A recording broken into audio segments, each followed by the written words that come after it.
Two things. Well, really three. One, my video about Nebraska wasn't about you specifically. You notice how I didn't say your name or your social security number? I didn't even hint at your, initials.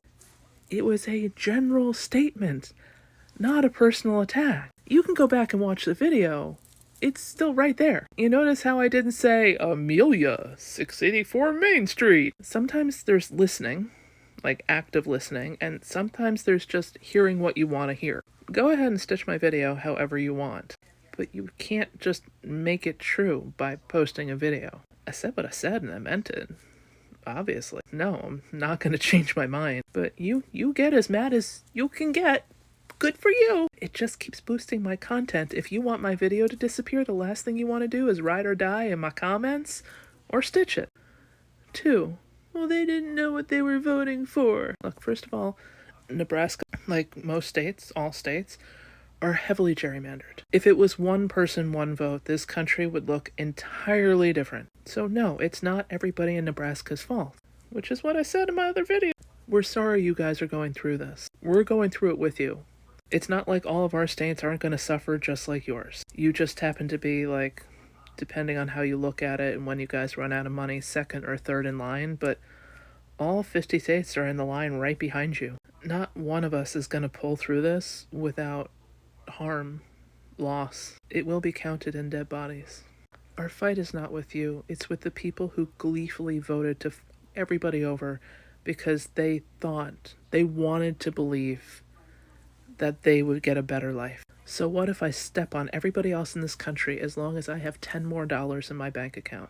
But three, it's not just about this election. It's about the fact that you lived in the community with these people, knowingly paid them less while they worked twice as hard and paid taxes and frankly probably bought flavor to your town, which is probably what offended you. They worked for you.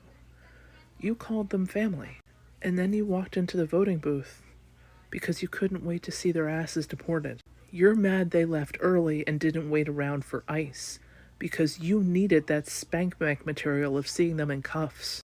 We see you. We see every dirty part of your soul. I mean, if you believe in a Lord, they will see it at the pearly gates as well. There is no getting around this one. Lord, forgive me, fuck no. You were elated by the idea of watching the people in your town, the people you waved at, the people your kids go to school with, the people who work for you, who put money in your pocket. You looked them in the eye and said, hey, have a nice day. And then you flipped a lever and you waited for them to get tortured, separated, divided. And, I mean, let's be honest, raped, abused, kidnapped. There's still people missing from Trump's last detainment center, where women were forcibly sterilized. But you knew that. That's what you were hoping for. And that's why we don't give a fuck about you.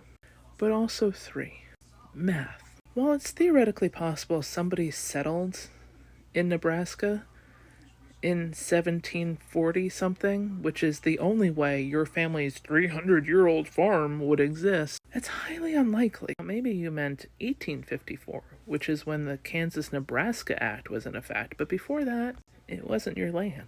And you don't seem like the kind of person who comes from a long family line of getting along with the people whose land it really was. Maybe you think it helps embellish your story to say 300 instead of 100, but we can do the math. 2025 minus 300 years equals 1725. If you're gonna lie for sympathy, lie better.